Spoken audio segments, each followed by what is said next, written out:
Welcome to the Brewtiful Game. Ho, ho, ho. As always, I am Blake here with Ferris. Hola. And Krampus has snuck off with Ron, who was apparently a naughty kid and ended up in Krampus's sack. Yeah, no Feliz Navidad to him right now. If we hopefully we'll maybe Ron will join us if he escapes from Krampus's sack before the night is done. But in the meantime, we're back. We're back, baby. And it's been well, I guess officially we are in the middle of the festive fixtures, or we're recording this December 17th. So because of how there have been so many matches, is it not that long ago I feel like festive fixtures really did sit around Christmas, and now it feels like it's most of December. I feel like I'm frequently like, oh, right, there's a game today. There's another match today. It's a wild time. Lot of playing happening. So apropos for the season, we're going to go over a whole host of football headlines and a very special festive fusion, merry mashup version of our 2-minute drill. And the league is roundup. Wait for it. We're going to talk to which we'll do to the well-known holiday classic, The 12 Days of Christmas. That's right, ladies and jelly spoons. Ferris has brought back the musical Christmas headlines. Yes.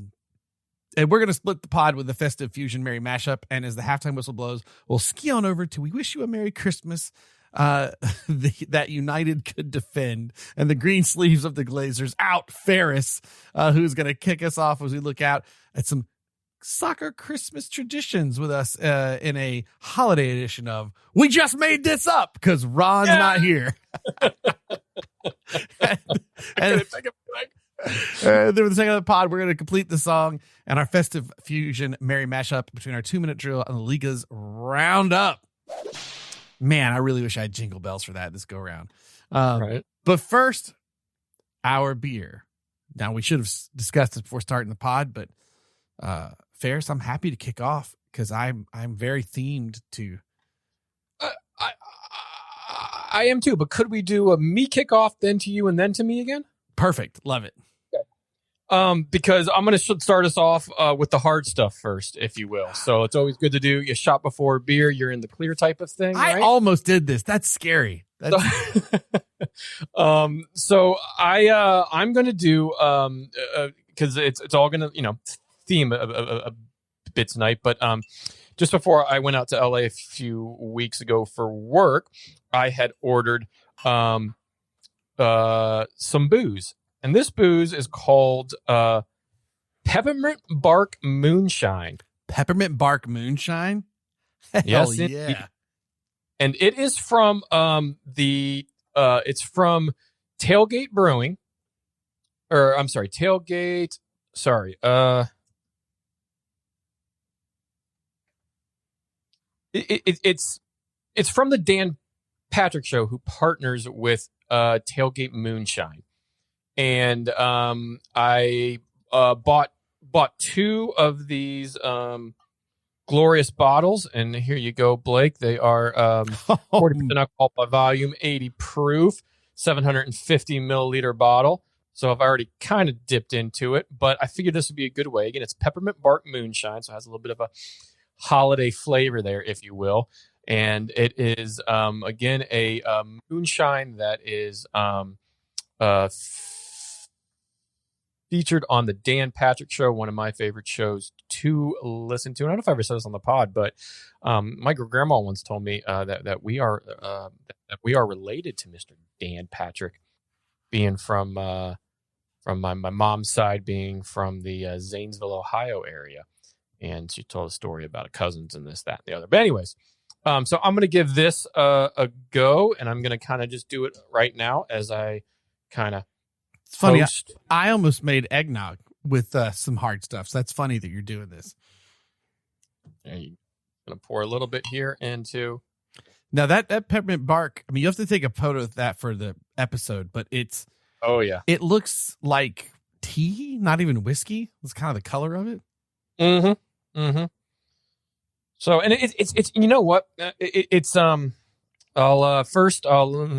just real quick. You can head over to tailgate.danpatrick.com Again, I ordered two of these. I ordered another one up there. It's a cinnamon apple, so more of a fall one, which is very good. And with that, I got a free signed 2026 calendar signed by the whole for the Dan Patrick Show. But real quick, cheers to everybody out there. Please have a happy and safe holidays with friends, loved one, and family. We love you all. Cheers. Cheers, man. So is it peppermint barky only? Is there like a base liquor flavor? Whew. I tell you what, Blake, I know being from where you're from, you've had Shine before. Oh yeah, man. I lived in Tennessee for a while too. Somebody probably brought in a jar from down the street, and it's just one of those like peel your teeth back and just, you're like, holy mackerel, welcome to my first moonshine experience type of thing. This is not that. This is smooth. This tastes just like a nice, easy drinking, syrupy, boozy, full with plenty of that peppermint bark that just blends well with the moonshine taste. See, I just want that Christmas morning for my coffee. Yeah. Oh, yeah. Absolutely. And I a few weeks ago it was a little bit cool out, and it was raining here in the Central Florida area, and I had a cigar that was sent to me, and I went out and I poured the cinnamon apple one, and just had a cigar out there and just read a book. I couldn't have been happier. Cigar, a nice glass of something, the rain coming down, and just a nice spy novel, and I was like, this is great. I got to do this more. But this, I feel like, would complement coffee. It's going to complement the beer that I'm going to have here in a bit. Very, very good. And it's just an easy drinking, nicely flavored moonshine that is perfect for the holidays. Thank you to Tailgate and Dan Patrick Show. That sounds flippin' perfect. Well, I am of theme as well.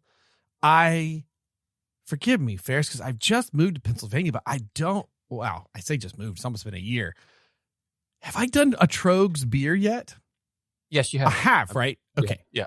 I did do a Trogs beer, so I'm bringing Trogs back. I think I did a Troganator, maybe, because that's what they were known for. Because I remember going, it's the Troganator. Yes. So I am now moving on to the other thing that truly put them on the map as far as outside of PA, like people travel in to get this beer. So, and I think I mentioned this on that podcast too. So, if you know Trogs, which is located in Pennsylvania here, family owned and independently crafted. They are a classic that's been here for years. So these dudes, the Troganator, the Perpetual IPA is the most best-selling IPA, or probably most popular IPA in Pennsylvania. The Troganator is what I had, which was a famous, like, what do you want to call it, flagship beer with them. The other one that made them on the map is a beer called the Mad Elf, and it's the Mad Elf Christmas beer, and people would travel to get it. I think you were telling us about this the last time you had Trogs on. You're like, I have to do it for this time of year. Yes. So I have a 6-pack of Mad Elf up in my upstairs, Ferris, but I did not bring that down because maybe I'll get that on another pod around the holidays. Okay. Instead, what I got was their special edition Mad Elf Grand Cru. So the Mad Elf is typically done with cherry and honey. This Grand Cru also says the same thing, ale brew with honey and cherry, but there's a difference. The Mad Elf Grand Cru. If you know Trogs, you know the Mad Elf, the legendary holiday ale that helped build or put our little brewery on the map. In your hands is the director's cut. Tart Balaton cherries make all the difference. Flush with supporting notes of brown sugar, cinnamon, and clove. This beer begs to be shared. Take a 4-pack home and gather your friends and cherish the cherries. So the cherries on this apparently hit you. It's just way more than the other version. Grain is chocolate, Munich, and Pilsner. Balaton cherries. I hope I'm pronouncing that correctly. Color burgundy. Availability once a year. Yeast is spicy Belgian. And the ABV is 11%. So this will be a good one. Woo-wee. Yeah. So I am super stoked for it. You know, it's fancy. It's got a cork bottle and everything. And yes, I did bring a towel because the last time I did a cork bottle, things didn't go well. That's right. I have actually, remember a few pods ago when I opened up that Man United season ticket thing. Yep. I just keep the towel here at the desk, just for the pod in case there's beer spills or shine spills, whatever we have over here. I sent you a little photo there of what the bottle actually looks like. But I'm super stoked. The regular Mad Elf, like I said, is a perennial classic of the area, and people are always like. They jump on it. And again, that one is also made with cherries and local honey. Very similar profile, but it's just the style of cherries. It's their Bing Lambert, Royal Anne, and Montmorency cherries. And as someone who used to grow cherry trees down when he lived in Tennessee, I appreciate all this cherry. So again, the what makes this one special is the particular brand of cherry for the Grand Cru is a Balaton cherry, super tart. Can't wait. Awesome, man. Heck yeah. Well, Ron is certainly going to be mad that he is missing this one because I picked up one of his favorite breweries that I saw this other day in Publix and actually stopped in there today to grab it because I had to snack some food and stuff. But from a little-known brewery called Allagash. Oh. I have their seasonal brew of Ski House Winter White Ale. That's a great one. I had that when I was in Connecticut. I found that somewhere when I was out. If you haven't tried that yet, that's really good. Heck yeah, I have not yet. And to be honest with you, I hadn't seen it because I don't remember seeing it in years past. I don't know if it's new or I just missed it or because Rod's favorite is the Allagash White, and that is a white ale version for it's their holiday. Correct. And this was the first. It was the first beer that he had on the pod. The one that he enjoyed so much with us. This is the actual the winter ale version of it. But so from Maine with love is their slogan, and you can go over to allagash.com and you go over to their beers and then their seasonal beers and you get Ski House Winter White Ale. Cozy up or let the festivities commence with the notes of citrus, spice, and hint of fresh ginger you'll find in Ski House. This full-bodied wheat beer is brewed to bring you cheer of a snowy haven no matter where you happen to enjoy it. 7.5%. Hops are Nugget, Crystal, and Czech Saaz. You have grains of Allagash 2-roll malted barley blend, red wheat malt, raw white wheat, oats, and carapace. Your spices are coriander, curacao orange peel, Maine-grown ginger, house yeast. Suggested pouring size, 16 ounces. I'm going to pour it here in my... not so much apropos, but of the last season, Halloween Horror Nights, Blumhouse, amazing, pint glass here, and then ideal within 6 months, and I just bought it today from the old Publix, and it is certainly not 6 months old from the date that it was packaged, which was right around Halloween time at 10/29/25. Perfect. Mine will be in a chalice because that is what it recommends to serve in the chalice. Absolutely. When it says chalice, you got to go bougie, man. Absolutely. All right, this is gonna take me a second because I gotta wind this. Oh yeah. It's always so fun. Well, it doesn't matter how many times I have a beer from a corked bottle. I'm excited every time. Right. It's just like you're opening some new beer. You know. At least if I can get the noise. Oh, here we go. Okay. All right. Just trying, folks. Tongues out like, oh, we got it. All right. No overspill or anything. No. Oh, dude, this smells great. That spicy Belgian yeast. Ooh. Oh, man. This is so much of the actual cherries. I don't know how well you can see this through the webcam, Ferris, but I'll get a picture. But see here. Dude, look how red that is. Like, that is a dark red, like a dark red black cherry, you know? Yeah. At first glance, it almost seems like it's a really dark, like engine oil type stout. But when you put it up to some light, man, that thing just Yeah, I put my red, phone light. dark ruby. Oh yeah, Like, that thing's awesome, man. ooh, Heck, you got to try to capture that in the photo of the beer. that's gonna be good. Ooh. Good drinking. Oh man. Yeah, this is one of those that I'm so glad we still get to do the show despite the fact we all live all over the place now. I hate this time of year because I like sharing these drinks with you guys. Right. And I was kind of hoping that Ron would come over, not just, do the pod, but kind of come over, do it. Cause I know this is one of his favorite breweries, one of his famous, favorite styles in a way that's kind of redone for the holiday season. But you're going to make it when he goes back and listens to this. It's like going to make him feel real guilty. Right. He's like, oh man, you guys had Shine on, you had Alleygash on, you had Chalice beer on. Man, you just went all over the map.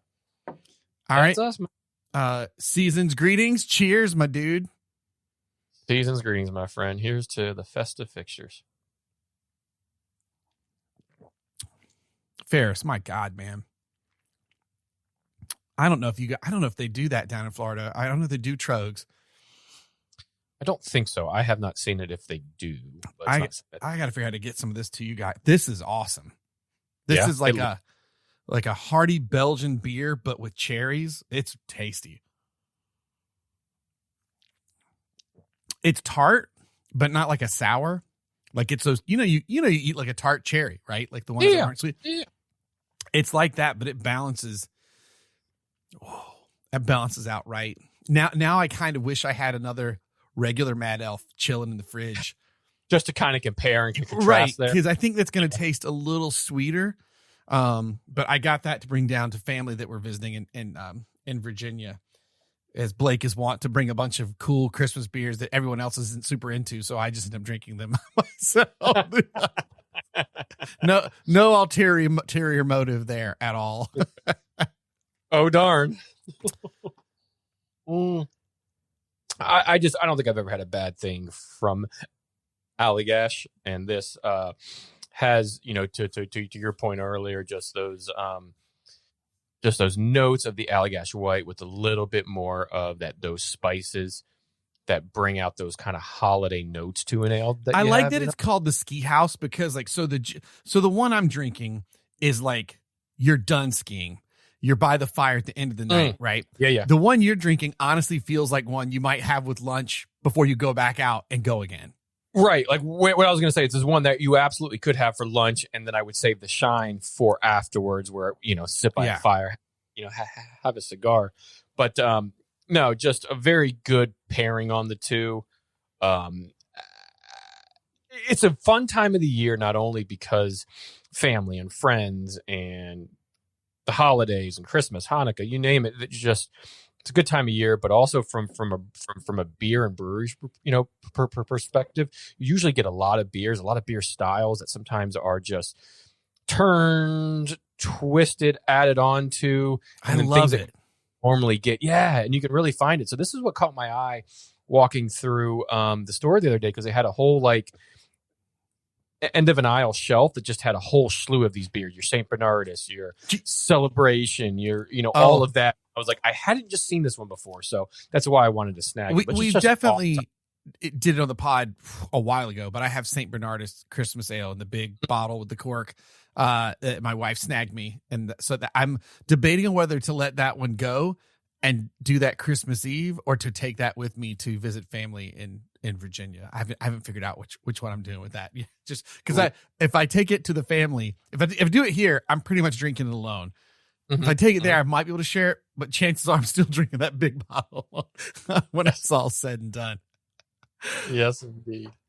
But you bring up a great point. I love this time of year for beer. I am also a bad sucker for walking in a liquor store and being like, well, look at that cool gin with that awesome martini glass it comes with. The gift sets, I am such suckers for those.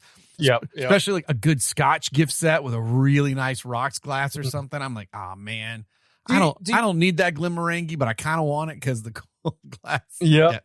Yeah. Do you know what I like? And I don't think I have one here, but maybe in some storage somewhere or something. But a beer that we have. Well, we've had a style. This is the kind of beer before on the pod. But do you remember the Budweiser Steins that they had with the Clydesdales? Yes. And they all had these holiday ones. They just look so beautiful.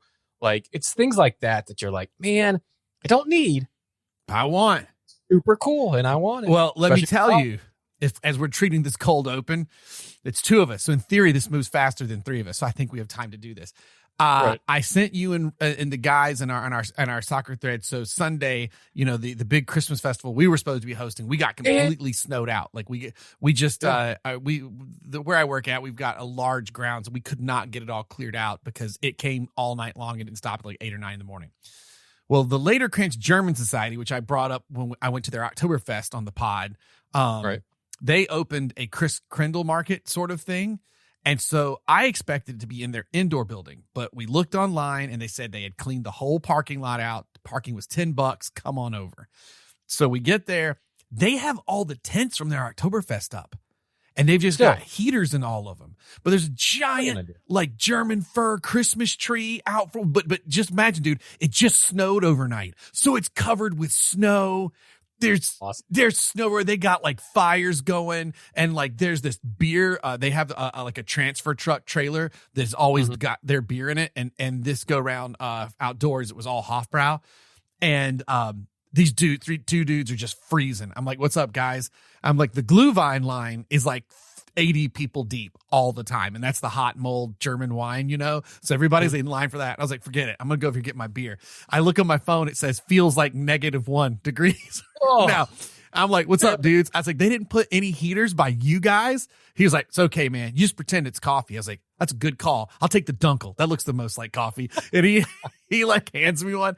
And I'm like, wait, I'm going to pay with my gloves off. He goes, no, we're used to it. Because people were like paying, taking their gloves off, paying, then putting their gloves back on before taking the beers and walking away so they didn't freeze their hands. It was so cold. We went in, they had all these cool shops. We went in, the German Society, they're all dressed in their lederhosen, and the girls in their, I forget what that's called. Whatever. But they're, they're doing like traditional dances and stuff. Like, it was so kick ass. And then at the end, they put like a kids mart in their like this old historical building. Well, that's where they normally, this club, this nonprofit German club, they meet like once a month or whatever. I don't know how often they do it, but and all the little German ladies, by the way, that are cooking like strudels and stuff to die for, like so flipping good. Pierogies that you could slap someone in the face. Like, just the food was so good. I got currywurst sausage. Oh my God. So good. But we go in the building. I'm like, I can't wait to go in here because I actually want to see what their beer hall is, or it's not really a beer hall. It's more of a bar, but again, I think the building is like from the early 1900s, late 1800s. But you go in and, man, I think I sent you guys a picture. There's like 20 different German beers on tap. If you're, you did of the board. Yeah. Oh yeah. And if you're a club member, you just go in and like the beers are like $5 or $6, like for the half liter. And good. I'm just getting like Schwartz beers, Ryanair, Hofbrau, Westersiphon. Yeah. I mean, Spaten. You had everything on there, dude. That looked several versions of each on Trop. Yeah. So I just like so good. It was a random like hang for the day that wasn't supposed to happen, and the only problem was I was like, we had such a good time that I was like, right now, because a lot of the normal club members were kind of sitting around this cool bar, and I was like, I just want to grab another pint and sit next to these old like local German dudes and just get to know them and hang out. Like, that's, that I was like, it's cold outside. Go with yes, dude. Yeah. That's like all I want to do. I was like, we got to get out of here. I could stay till midnight. We got to go now. Like, such a good time. Laterkrantz Society here in Lancaster, Pennsylvania. So cool. So it's such a cool experience. Sounds awesome. Like, I don't get jealous of the snow and some of those cold times that you guys have up there, but like, I want it for that 3 to 5 days for that experience, and that's about it. Yep. I don't want to deal with it any other time, but I want it for that experience for that time. It was worth it for that day. But I will say, -1 feels like for us, that's not normal. in central PA, that especially in December. That is very rare. So everybody's like, it's just cold, dude. So, like, it was, but you know what? Everybody was so cool and chill and happy and having a good time. Like, it was just it was a wonderful experience. Like, that's awesome. Yeah. I said the beer list that you had sent. So I'm scrolling through all these names, all the German beers I just named, or breweries, and it says a German beer, it's Oktoberfest beer, it's a craft beer, right? And in the craft beer, you have your Sierra Nevada Celebration, your love they had that on tap, by the way. Industrial Arts Wrench IPA, your Bellhaven Black Scottish Stout, which we've had before. Yep. Right? Haven't we had that? Yep, from Scotland, yeah. And then you have your Pabst Blue Ribbon, your PBR on the old craft beer. They got the whole shebang, and then for your cousin guest, you had come over to. They got heck PBR yeah, just get you a PBR. Let's go. So rock and roll with the Germans, baby. I don't know what it entails to join that club, but my wife's got German in her family, and my kid loves German sausages, like her favorite food in the world. So I don't know, man. We may have to join because they do dinners Wednesday through Saturdays or whatever, and the bar's open. Oh man, yeah, dangerous. I'm similar. I got a wee bit of German that my mom likes to always remind me of the corns. We have the corns somewhere in our line of family and whatnot. So I'm right there with you, man. I could love the Germans. Oh man, the food, the beer. Oh yeah, so flipping good. Oh man, it was a really good day. Maybe I'll throw the picture of the snow laden Christmas tree by the tents. It's pretty cool. We'll certainly try to post up with some of these things that we're chatting about and doing. But yeah, it's an awesome time of year, that's for sure. And we're sad that Ron couldn't make the pod for whatever reason. We just keep turning the knife. Yes. Well, I mean, speaking of being festive, shall we move on to the footy headlines? Yeah, yes, please. All right. I'm going to pat myself on the back with these because these are great. The first time you ever did this and you did like Christmas Carol titles to stuff, it was great. This is the first time you've done a whole song. Correct. Right? Yeah. With, I think, decent, relevant headlines from, because we haven't potted for 2 weeks, something like that. So decent headlines, I think.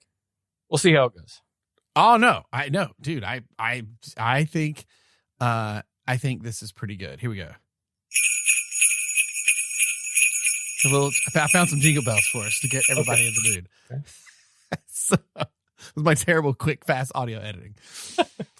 Footy headlines to the tune of the 12 Days of Christmas. On the first day of footy headlines, the soccer gods gave to me a World Cup draw from DC. Instead of talking about how Wayne Gretzky couldn't pronounce half the countries, or you thought the Canadian was going to be better than that. And I can say nothing. I screw up players' names and countries all the time. So you're talking to the king of that right here. But your boy practiced. He even acknowledged that he practiced and he couldn't do it. I'm like, come on, Canada. What are those countries? It's the grade A. He's like, I'm the great one. Whatever. I couldn't even say like Kosovo or like he couldn't even say though like just basic things on a map sometimes. I was like, Franchi, that's France.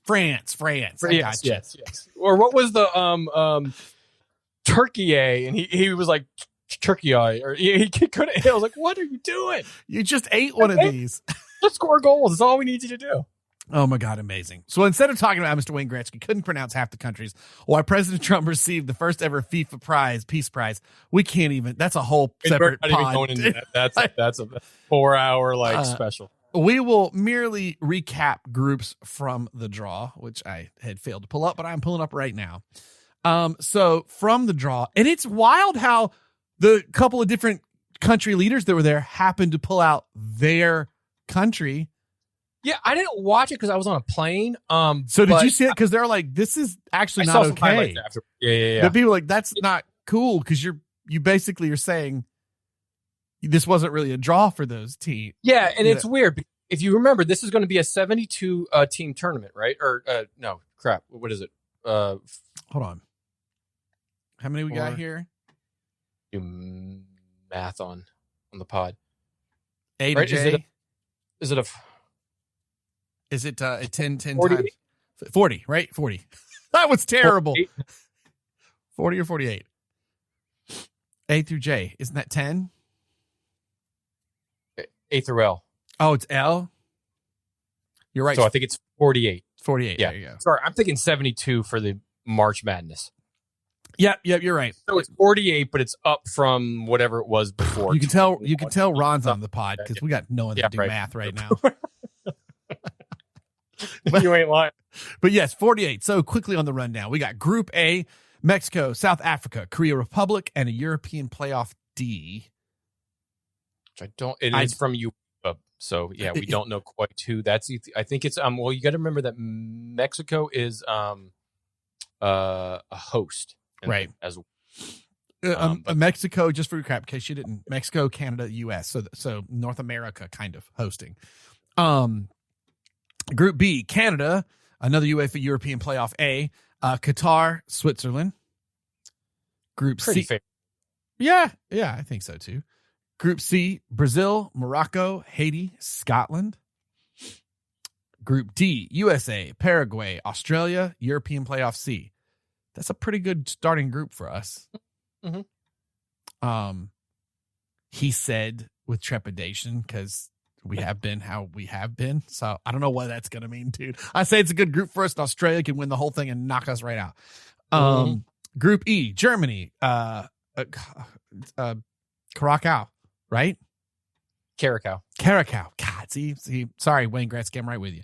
Okay. Cote d'Ivoire. Yeah, I love that I made fun of Wayne. Actually, I didn't make fun of Wayne Gretzky. I said I was as bad as him. Basically, the Ivory Coast, you should say for that one. Yeah. Caracau, which is their first time making it in, and then Ivory Coast. Yes. And then Ecuador. Group F, Netherlands, Japan, another European playoff B, and Tunisia. Hey, you know what? Tunisia is my second team. You know why, right? Oh, no, why? Because it's where Tatooine is, where they filmed episode 1 in this original Star Wars. Night. Yeah. So Tunisia, they're my second team in this. I like that. Maybe they're third since Scotland's in, but I don't hold out high hopes there. Group G, Belgium, Egypt. Wait, news to you: the Scottish don't either. Oh, fair enough. They're gonna have a hell of a time. So Group G, Belgium, Egypt, Iran, New Zealand. Group H, Spain, Cabo Verde, Saudi Arabia, and Uruguay. Group I, France, Senegal, a FIFA playoff tournament 2, which is different than the European playoff. Then we also I'm going to try to find all these playoff games. The fourth group, our fourth team in that is Norway. Group J, Argentina, Algeria, Austria, Jordan. It's all these A teams, and then Jordan snuck in there. We needed like Albania to round it out. Group K, Portugal, FIFA playoff tournament 1, Uzbekistan, Colombia, and then Group L, England, Croatia, Ghana, and Panama. Sorry, we're probably a little over the 2 minutes. I realize just running through everything, but I don't see our classic group of death in this. Well, no, and we'll get to that here in another headline, but real quick, it's mainly because we haven't talked about the World Cup at all, so we wanted to get those groups through. As that draw was last two Fridays ago, something like that. I don't know, man. It seems like yesterday and a month ago at the same time. Like that, yeah. Okay, so your teams that we had said various things. I'm gonna try to pull this together on the correct route here. So in your playoff final A, so that's going to be your path A. I don't know. Do you know what path A is? Oh, man, I don't know. This is starting to get very MLS-y. Right. Okay. So that's your okay. So this would be Group B, right? So you have Canada, Qatar, Switzerland, European playoff A. Yes. I'm assuming that's going to be path A, right? You have why do they include just the flags? Jesus H. Okay, so your path. Yeah, good luck with that, dude. My God almighty. Holy hell. They have playoff draw results. Okay. This is hard. Like, might have to come back. This is yeah, we have to come back. So here it goes. Here's a little. Hey, look, take this for what it's worth. A little AI overview. but it's the playoff path includes two main routes: the UEFA playoffs, 4 mini tournaments for European teams, and the intercontinental playoffs, 2 paths for teams from other confederations like CONCACAF, CONMEBOL, AFC, CAF, and OFC. All single elimination brackets held in March 2026 to decide the final spots for the expanded 48 team with seeded teams. Now, if I am looking at this correctly, I see a pot 1 is Denmark, Italy, Turkey, Ukraine. Pot 2 is Czech, Poland, no, there's Slovakia. But what does that? I don't know, man. Oh, here we go. 4 spots, playoffs. 12 teams split into 4 paths, A, B, C, D. Each path has 2 semifinals and 1 single leg, extra time penalties if needed. Seeding, higher ranked teams host semifinals. Outcome, 4 winners qualify. Intercontinental playoffs, that's 2 spots. That's 6 teams from CONCACAF, CONMEBOL, AFC, CAF, and OFC. 2 paths, 1 and 2. 2 top ranked teams, Congo and Iraq, seeded directly to their paths final. Matches, other 4 teams play semifinals. Winners face the seeded teams in the finals.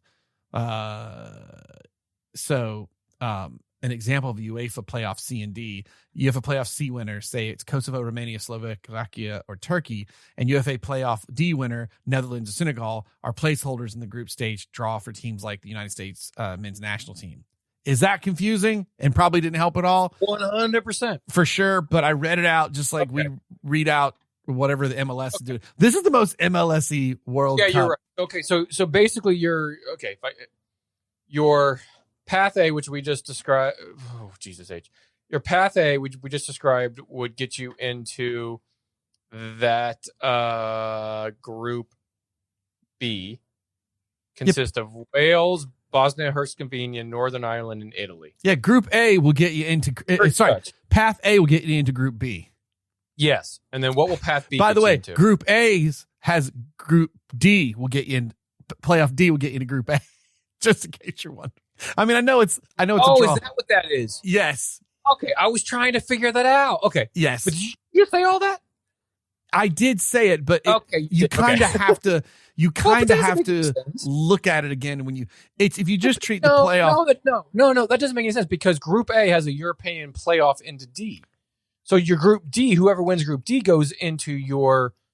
Well, no. A of the. The winner of European playoff. 4 playoffs. No. The winner of European playoff D gets into Group A. No. It says, are you sure? I don't think so. Yeah, because you look at Group A. It's Mexico, South Africa, Korea Republic, and European playoff D. Right. In your group, in your path D consists of the Czech Republic, Ireland, Denmark, and Macedonia. So that's what I'm saying. Right? So Group D winner they get into your Group A. Group A, which again of the World Cup. Of the World Cup. Not your path A. Okay. Does that make sense? So it's a draw. That's why D is an A. It just doesn't help. Like obviously D goes into Group. All right. The path D goes into Group A of the World Cup. It makes sense when you treat playoff D as just a draw. Right. Like so all right. Yes. So we'll get to who the US can play when it comes to European playoff C. So right now, Group D is USA, Paraguay, Australia, and the winners of European playoff C, and that would be which did you already say that, or will we leave that on a cliffhanger until we get to that? Oh no, I just said European playoff C. We haven't said who is in that group yet. Cool, and we will reveal those teams on who they could be in there. I'm like sweating. That was awesome. How we're way over the 2 minutes. But that's okay. We are. That was an MLS style detour. Sam. All right. And speaking of MLS, on the second day of footy, headlines the soccer gods gave to me 2 Messi MVPs and a World Cup from DC. Fresh off of Inter Miami's first MLS Cup victory. Messi wins. Yeah. Wins his second consecutive MVP with a total of 29 goals in 28 games and 9 assists. I mean, listen, should he win MVP? You know what? This year, yes. Yes. Sure. Last year. Off of him. Right?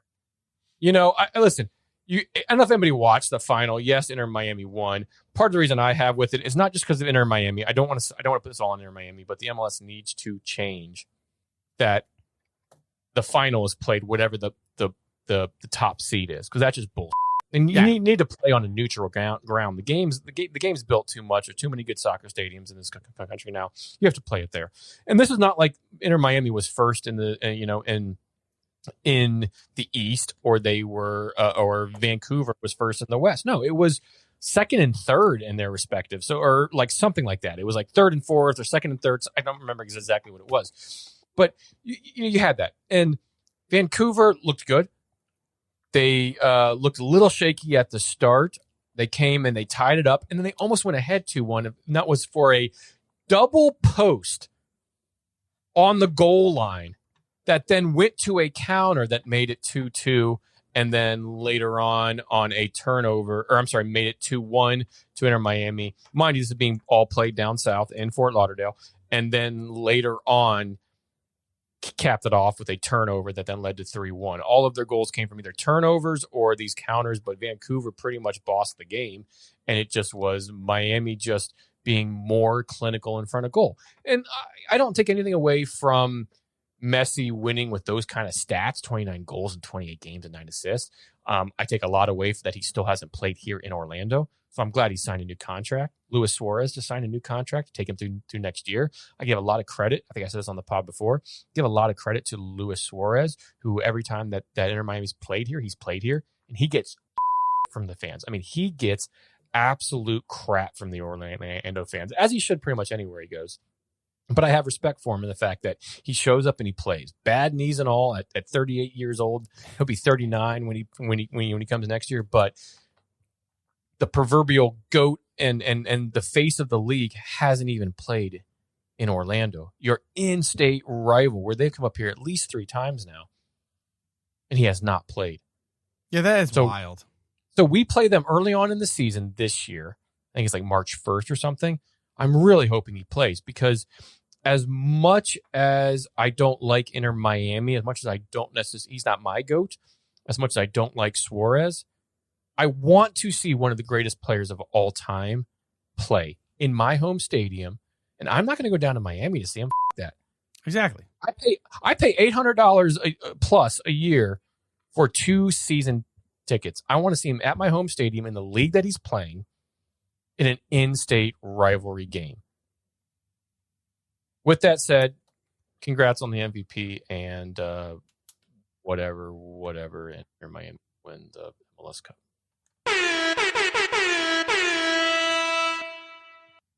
Third verse, Ferris. Oh yeah, we changed that because Ron's not here. I forgot about that. That was supposed to be Ron's, by the way. I didn't want to have to say that. That was supposed to be Ron's. I was going to make Ron. On the third day of footy, headline soccer gods gave to me 3 title contenders, 2 Messi MVPs, and a World Cup draw from DC. In the Premier League, the top 3 teams of Arsenal, Man City, and Aston Villa are only separated by 3 points, i.e. 1 win apart. Arsenal are top on 36 points, but will they still be following the crazy festive fixtures? That is the question. Man, it's so tight. Spoiler, my title for this pod is going to be it's a blue or red Christmas. Which is it going to be? It's blue. Yeah. Yeah, it's so tight. I mean, I think I said this. Actually, no, I don't think I said this in the pod. I said it to our group chat of friends going, man, frustrated as a fan, but gosh, as someone that has just watched the league basically be decided so quickly or pretty settled on, this is a fun run right now to be going into the holidays with. And let's go and get Chelsea in there, man, at 28 points, Arsenal at 36. Yeah. You know, I mean, like that spread. I mean, Aston Villa really on the up right now. Just 5, like they are doing great. They're 5 points ahead of Chelsea. Yes, it met for the headline of top 3, but they're 5 points ahead of the 4th place team. I was going to say, man, you get 3 points ahead of just you're 1 win away from any of the top 3. So while it's so tight, I think during this festive fixtures, you're going to start to see it open up and spread a little bit more. I do too. And definitely like, I know it's a big, Klopp complained about it prior and there's been rumblings and like, It's a lot of matches. It feels more and more frequent than it has been, despite how packed the fest. It feels like it's a lot. So these clubs, like, can I make the argument though why I think at the end of the festive fixtures, so that game right before we get to what I think is going to be the FA Cup, because that's a second weekend in January. So you have essentially your 1, 2, 3, 4 fixtures and then one added one. Can I make an argument for why I think Man City is going to end these going to end and be in January, coming out of these massive amount of games as the top because of the schedule ahead. Man City's next 5 games that takes them out to January 7th. Host West Ham, away to Forest, away to Sunderland, host Chelsea, host Brighton. I think Sunderland and Forest could be sneaky difficult games. Correct, but let me then tell you Arsenal and Villa's run, right? Arsenal's are a little bit different because they also have an added game in there because of the EFL Cup, right? Which is different this year because I don't ever remember an EFL Cup this long. I don't either, because didn't Chelsea just have one? Didn't they? They did, but I don't. This might be the semifinals. This might be. I don't know quite what this is. I'm not looking at it yet. But we'll go to the next 5 or 6 games for them.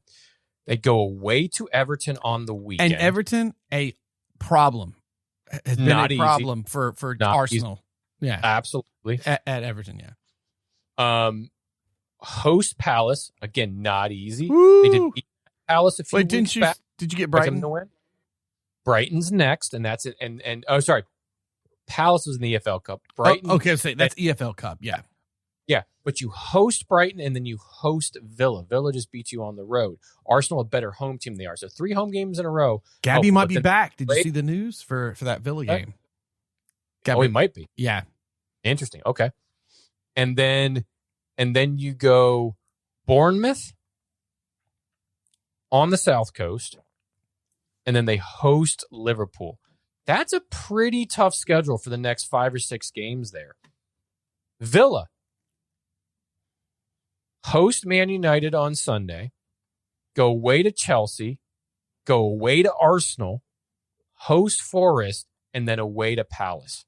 That's not easy, right? Yeah. So that's why you look at your next line of games. What helps Arsenal is their home games there. But yes. I think City have the better run-in on the next 5 games. Plus, they don't have the added game of an EFL Cup to play because they just played. Yeah, Chelsea got a rough one too. I know they're in fourth there, but like, oh yeah, I don't know if I looked at theirs. So no, with Chelsea, so you got Newcastle. They go to Newcastle. Then Chelsea plays Aston Villa at home, and then they play. They play Bournemouth at home. And then by January 4th, they play Man City at Man City. So they all, the top teams do not have easy runs. And there's something to be said for what you're saying about Man City, but also Man City, I mean, Chelsea this Man City team, there is not a flawless team up here. We do not have a flawless team. We definitely, currently, your best defense is still sitting at Arsenal. But Man City have only shipped 16 goals and Villa 17 goals. Chelsea 15 goals. Arsenal at 10. So no one up here is perfect. So this is a really fun run. This is gonna be a really fun run. And part of the reason I say that is because Man City, you tend to be, I know last year was a bit of an anomaly, but in the past several years tend to be better in the second half of the year. Yeah. I think it was Sir Alex and probably some others that were quoted as saying, the season doesn't necessarily start until January, right? In terms of the title race and that sort of things with picking up games. Because you get through a really hectic period of a lot of games. Well, the saying is what your squad and what your team is made of. Because you're playing so many games, so back to back. You can't win the league in the first half, but you can lose it. Correct. And Correct. so this is where a lot of teams will start to kind of hammer down, and just City have had in the past several years, kind of the trend, the habit of winning these games and coming out ahead. Now, sometimes it doesn't start until February. Sometimes it doesn't start until the end of January, that sort of thing. But I think the run-in that they have is kind to them. And that's why it is kind of them. I do think, though, I think they're going to end the festive period top of the table. I think with this 3 you're looking at, you could easily get to the last day of the season to decide everything. Oh, absolutely. With the way the season has played out.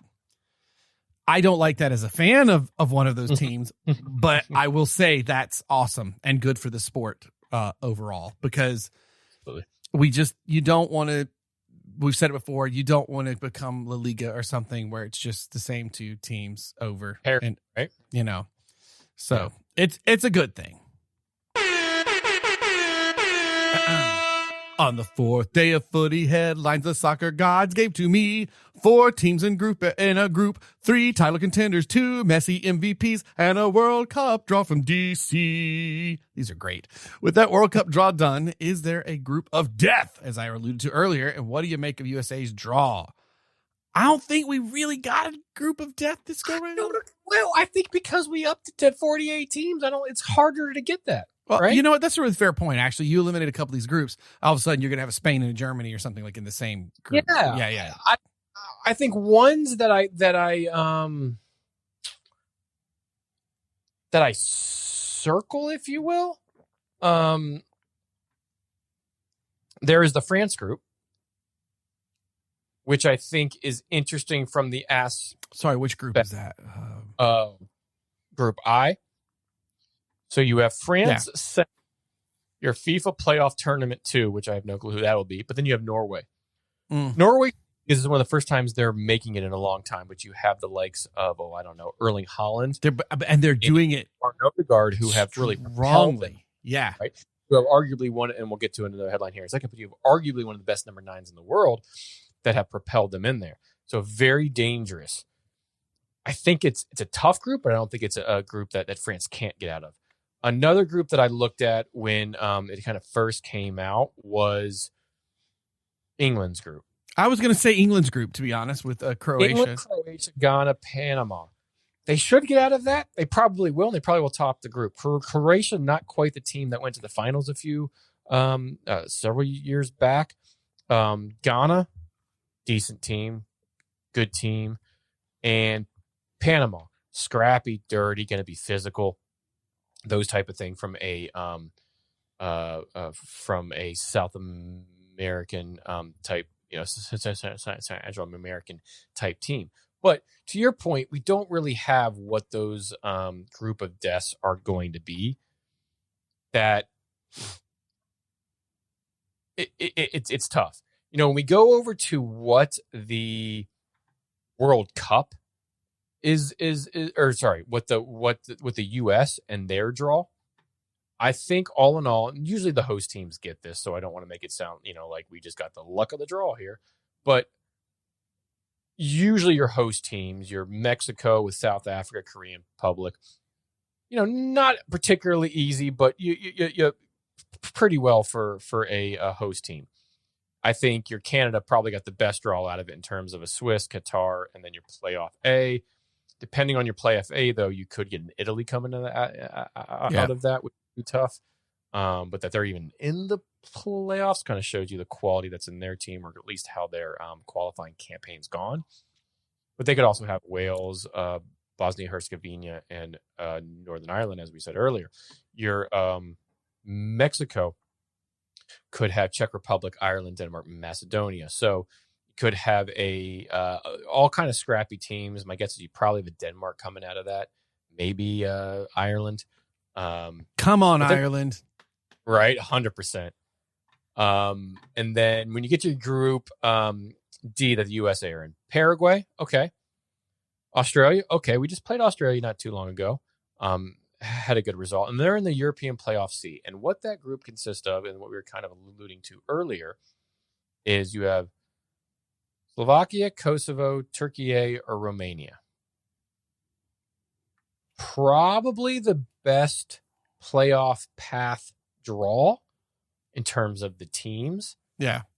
I'd be most concerned with the Turkey and Slovakia there. I think that's probably who's going to play in the final to then go, and probably going to play Turkey, which if that's the case, just playing out the hypotheticals, I like the U.S. and Turkey to get out of that group.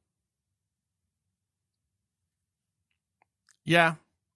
But I would say out of the host countries, probably the toughest draw. It's doable. I'm just still so unsure about our team. I'm just not sure. I don't have a vibe for what they're going to look like when they start yet. I think that seems to be a consensus amongst most pundits and everything too. I'm not sure what that looks like. I think the first match will be very educational for us, and we'll see. Yeah. We'll see what we get. And we have quite a bit of pre-games now because we added some to the slate, like Cristiano Ronaldo will be playing here, or in theory, and those type of things. So we have what, 4 or 5 games, I think, of like friendly, and some here in the U.S. against some good competition. Will we see full strength squads there? I doubt it. You want to risk injury and that sort of thing at that time. But I think what's going to be interesting is we have a very Jekyll and Hyde windows as of late, right?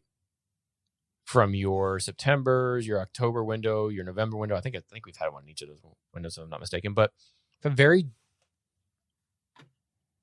very Jekyll and Hyde. The last one we had, I think it was maybe in October, November. I don't remember, but it was a very good window, right? Good results, good play, good goals, strong play. You had a move to the back three, things that,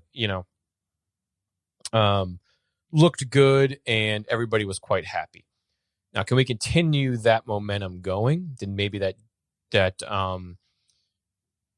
chopping and changing, the Jekyll and Hyde of those windows maybe become consistent moving into 2026 with the last 4 or 5 games that we have leading into the World Cup. I certainly hope so.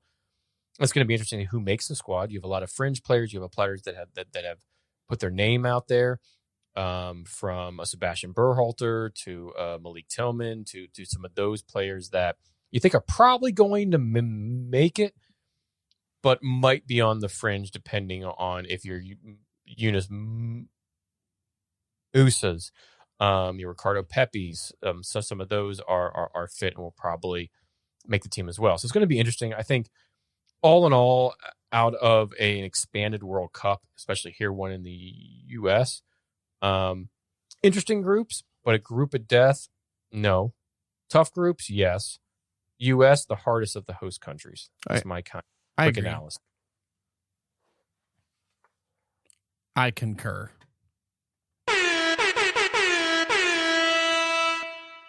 It's the big one you've been waiting for.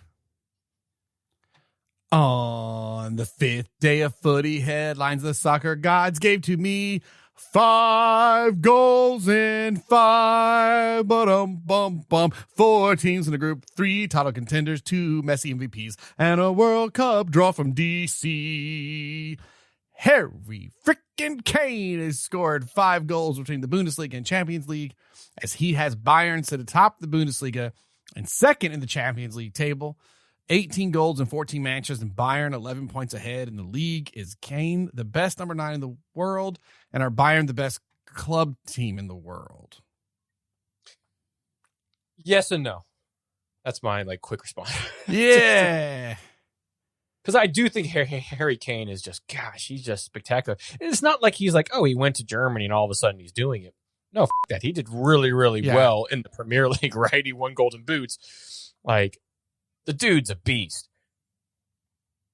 32 years old. He's 6'2". You're number 9. But what he does so well is he connects that play extremely well. And yeah, that 18 goals in 4 matches, guess what? He didn't start 2 of those. And he still has the 18 goals. He has an overall player rating for the Bundesliga, corner 2 foot mob of 8.35 so far on the year. 0 cards against him. 1,087 minutes played. There's only 4 games in which he didn't score a goal. He scored 1 hat trick. He scored a brace in one, and then many goals so far. So Yes, Bayern have kind of faltered a little bit here of late with a few draws and a loss. They or loss in the Champions League, but in pretty much every game, I think he's the best.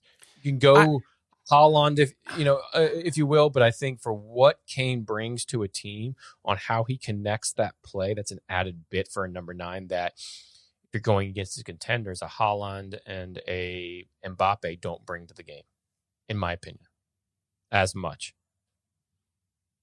And Bayern, while a good team, you still got to beat your PSGs, your Barca's, that sort of thing. But 11 points ahead, or I'm sorry, 9 points ahead in the league. They're plus 40 goal difference. Well, I think your the best club team in the world. I think the problem is in the Bundesliga. Yes, I think in the rest of the world, that's where the question comes up, right? Mm-hmm. Obviously, they got handed their first loss with Arsenal, which one in the Champions League table at the moment, right? So, where does a Bayern sit if they are in the Premier League? I don't know if you can look at it in that way. You don't think you can?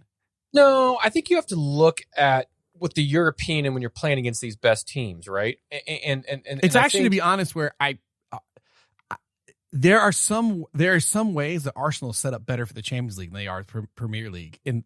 Sure, and there are, in fairness, a good bit of teams that set up that way, in comparison, right?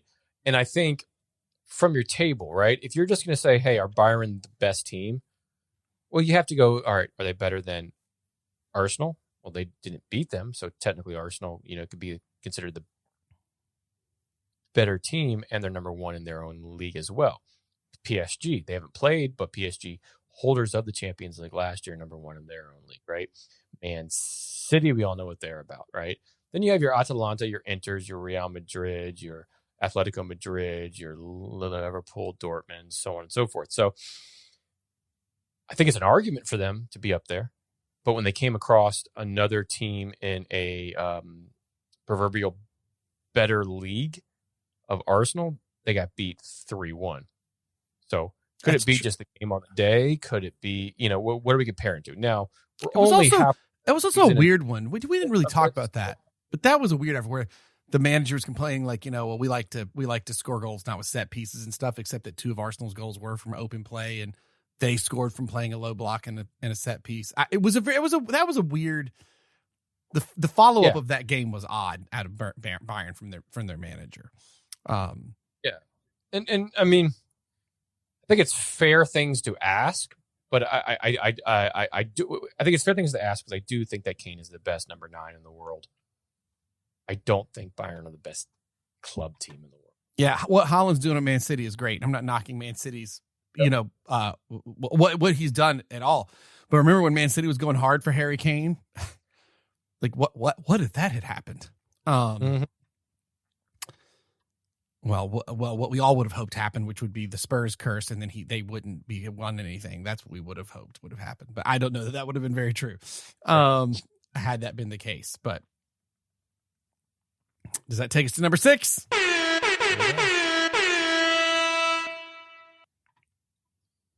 And speaking of other teams, on the 6th day of footy, headline soccer gods gave to me 60 million euros, 5 goals in 5. I did that wrong. Yeah. 60 million euros, 5 goals in 5, 4 teams in a group, 3 title contenders, 2 Messi MVPs, and a World Cup draw from DC. PSG have been court ordered to pay former starman Kylian Mbappe over 60 million euros, equal to roughly $70 million here in the States, from what was a dispute over unpaid wages and bonuses linked to the end of his contract before his 2024 move to Real Madrid. Overall thoughts here? So the dispute was from unpaid wages and bonuses linked to the end of his contract. Mm-hmm. You know what? I'm glad the player won this because it does feel like it was sour grapes from PSG. It does. Right. This isn't a situation You know? where you have like a whiny player that like it was in the contracts. It was in the bonus structure. It's what he was supposed to do. And they didn't want to do it. I agree with you. And whether or not it coincided at the time or the negotiations they were having or whatnot, is we can conjecture and go back and forth on that all day, but in the end, a Paris labor court is the one that ruled this. Now, it's not as much as he could have gotten. There was a lot of reports out there that these damages could have been, that the lawyers for Mbappe claimed he should have been owed over 260 million euros or $305 million, and PSG was kind of seeking a lot from Mbappe because they were seeking like double that, 440 million euros from him, citing damages and loss of opportunity after he left on a free transfer. So it seemed like they were in this debate for a while, right? This debate for a year, and they were in love once. Then they got into this fight. Yeah. And then they broke up, and then he moved on for free. I think there's a lot of sour grapes, and I think the court probably ordered something fair here because it wasn't as much as what Mbappe's lawyers wanted and not as much as PSG wanted from him. Right. So let's land somewhere in the center and give the win to the player because in the end, he did leave on a free. That's partly because of the club didn't try to sell him or had the opportunity to and was expecting him to sign, that sort of thing. But you're in an open negotiation on a player on the last year of his contract. So in the end, you can go, you know what? Okay, I think this is fair. There hasn't been any immediate reaction from PSG, but I take that back. I do believe there was a statement coming out where it basically said, hey, let's let bygones be bygones. You go your way, we go, our way. We wish him the luck and so on and so forth. That's probably the mature and good way of going about that as PSG looks to continue on their kind of reign and as Mbappe looks to continue to be the number one goal scorer in all of Europe. And that brings us here to the halftime. So that for our brand new segment invented just prior to beginning this recording, Ferris is going to quickly take us through some soccer Christmas traditions so we can get back to your sweet 12 Days of Christmas tunes here on Hot Christmas Music FM. 104.9, the local Christmas station. Real quick, is Die Hard a Christmas movie? Oh, it is. Sorry. 100%. Takes place at Christmas.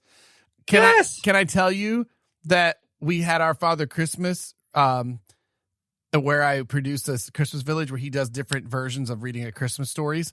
And one of them he had the advent calendar of the Nakatomi Tower where Alan Rickman was falling the whole way down and did that as part of his 12 or night before Christmas thing. That's awesome. You do know one of my last times out to LA, because I've been out to LA a few times this year for work. You do know on my not my last trip, on my trip before that I specifically paid a lot for an Uber to drop us off at the Nakatomi, or that's like the Fox studio. Yeah. I don't know. I can't remember if I told you that, but I took pictures out there so much where the guy that like picked us up in the Uber was like, "Oh my gosh, I don't know this," but he goes, "But I kind of do." He got out and took pictures of his own, so I'll have to put online that I took pictures in front of the Nakatomi building out there in LA. But yeah, absolutely. You know what's weird? And I'm sure you had the same thing. As a kid, I never thought it was. Or I never correlated that it was. Right? Like a Christmas movie, you mean? Right. I correlated that. A Christmas Story, the Santa Claus, my favorite, A Muppet Christmas Carol. Oh, yes, classic. Those type of things were your proverbial Christmas movies and the best. But then, was it last 4 or 5 years, you would say? Where this is Die Hard a Christmas movie was such a hot topic. Yeah. You look back and it was in theaters. I think I saw it in theaters last year or the year before that during this time of year. And I was like, 100% it's a Christmas movie. The whole story is based around this holiday party. He goes to see it, brings the bear. It's Christmas on Halloween. It's like you have all of these things that add up that, ho, ho, ho, I have a machine gun. Now, all of these things that you're like, it is a Christmas movie. Absolutely. It's a great action movie, but it's a Christmas movie as well. All right, I don't know. That's a holiday, but it's not a soccer Christmas tradition. All right. Courtesy of Google AI, I love it. That's how quickly how we got to this. We had to this fast. Yeah. Your key Christmas traditions. Boxing Day football, of course. Yeah. Right. Yeah. The biggest tradition in the UK, where the Premier League and other leagues play full schedules on December 26th, a public holiday, while most other European leagues have off. Right. Yes, that's what we've known. We've done pods on Boxing Day. We've gotten together on Boxing Day. Absolutely. It's kind of weird in the past few seasons where those games you might have they like weren't one or all two Boxing Day. Yeah. But they played a full slate almost on that. I do miss the just shoving them all into the one day though. But yep. Your Christmas Day games, yeah, similar. Festive fanfare attire. Fans often wear Christmas suits, Christmas jumpers, and club-themed holiday sweaters to games for a festive atmosphere. Yeah, they always pander the crowds, and you see a Santa Claus out there. Or what have you been seeing a lot on the NFL games of late? The Grinch. The Grinch. Why do you, me, and Ron not have ugly Christmas sweaters of our respective? Well, you guys live in Florida. That's whoa, hold on. Did you just ask me that? Yeah. You vamp for a second. Hold on. You give me. How do I vamp alone? Okay, I'm gonna vamp alone here for a little bit, which means really I should slag off anything to do with Man United right now. But I won't do that. As Ferris goes to get, which I am stupid for even questioning that Ferris wouldn't have an ugly Christmas sweater. And as he walks back into the frame of my screen, here he comes with what I should have assumed absolutely existed in his closet. Oh, what would you say it was? An ugly Christmas sweater for Man United. No. One of which we just talked about. The other one. Oh, you got a Terrifier from the Harvey Terrifier. Ugly Christmas. Okay, that is pretty good. That's pretty good. But how do we not have ones, though, of our respective teams? I feel like that's silly. Very true. And they do have them out there. And the other one, I don't know if I'm going to keep yet because I don't know if I fully like it. But what we were just talking about. You got a Nakatomi Plaza one that is amazing. It's so ugly. That's ugly. Like that's and good. There's helicopters on the base. And it's like that 80s like neon colors, the purple and yellow. Oh man. Yep. Yeah, that's pretty bad. That's up there. That's awesome. Yep. That's good. So if I was going to a game over in England, I'd probably wear the Nakatomi one because it's the most like warm one. Where like the Terrifier one is more of a like a faux one. It's more of like a shirt that just happens to be in that pattern. But nonetheless, I do have some ugly Christmas sweaters, and we do need to get ourselves some team ones. Oh man, last week at work, some dude had an awesome Sauron one from Lord of the Rings. I really liked. I wish it was great. All right, so club specific charities. Did you know that Werder Bremen wears special Tannenberg Baumrotte Christmas tree? Like Christmas tree? Yep. Kits in their last game before Christmas, auctioning them for charity. Oh, that's cool. Yeah. And then over in Spain, Real Betis host a teddy bear toss where fans throw stuffed animals onto the pitch for children in need. And now I did a quick search and finding things like personalized ugly soccer Christmas kits. Now I feel like I'm going to have a costume for next year's pod, without a doubt. What's the top soccer ugly Christmas sweater? Look at Napoli. This is probably brilliant. I'm gonna send you Napoli's right now. Oh man. Oh geez, look at that. Like with the Rudolph the Red-Nosed Reindeer on the Napoli kit. That's pretty rad. That's pretty rad. Oh heck yeah. That is pretty rad. I like that. Well, that's not a sweater, that's a kit. Yeah, that's what I mean. Yeah. Ah, heck yeah. That's fun. Dude, there's so many good ugly sweaters out there. You have like Wu Clang. All I want for Christmas is Sue that Ronaldo does. Good one. I told this story on the pod before, right? We'll kind of end the segment on this. But when Phil and I were over in England 2 years ago, we in January went over in January, just kind of shortly after the festive fixtures, but after the FA Cup, so like late January.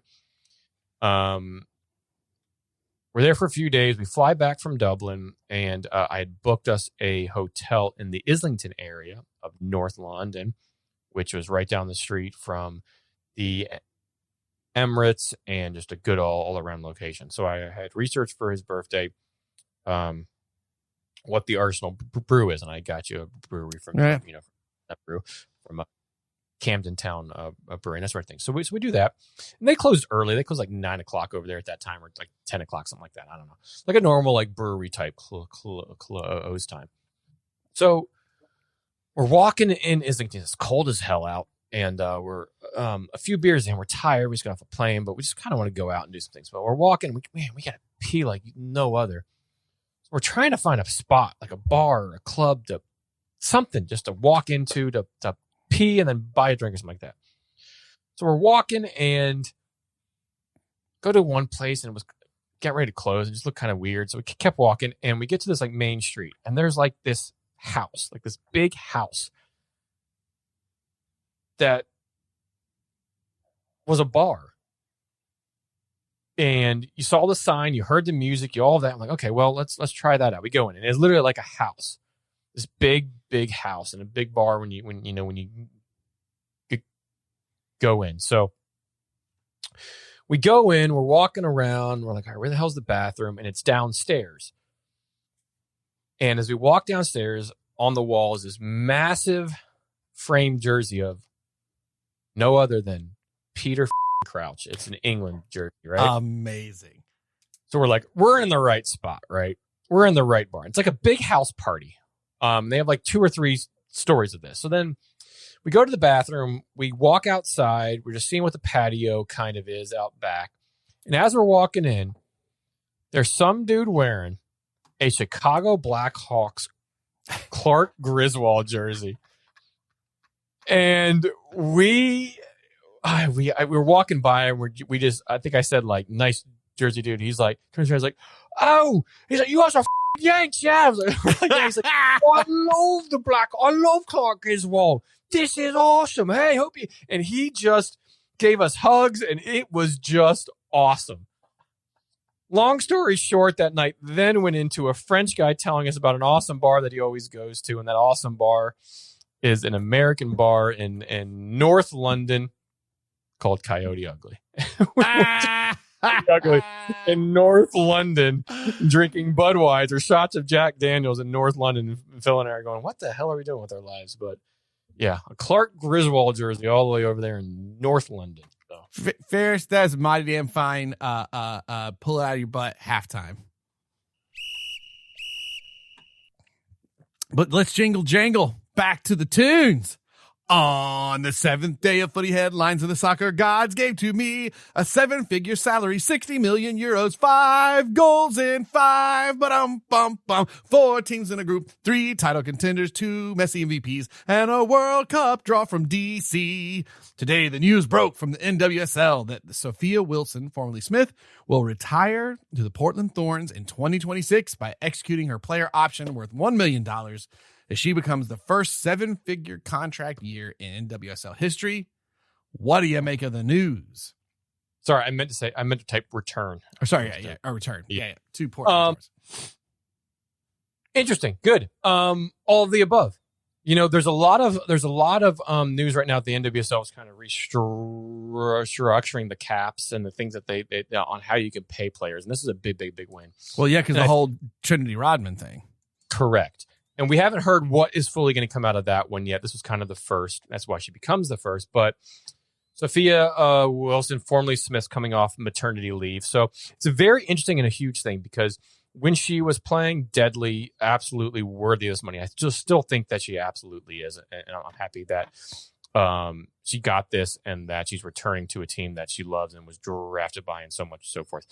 And I think there's some questions there on how she's going to return to the game and whatnot. And I don't think those are big questions, but it certainly has to be asked. And that this was built into a player contract already and then just activated, if you will. And to make this that type of salary, I think is a good step for the league because in the past several months, there's been a lot of questions on the NWSL and kind of what they're giving up in terms of a lot of their big name players, a lot of the U.S. women national team players are jumping ship and going overseas to play for your Arsenals, your Chelseas, the teams that are going to pay them a little bit more, your Lyons, they're jumping over and they're going over there. Your Duns, your Emily Foxes, your Knightswongers, your a lot of these, your Kat Macarios and all of that. So if they can start paying these players their salary because of the growth that the league is having, this is ultimately a good thing. And this is one of those milestones in this league that is continuing to grow and build. And I'm happy it happens with a team like Portland that is so embedded in that city and the fan base and the culture that they have there. I think it's really, really good news for the NWSL, and they keep a big, big, big name player there with them.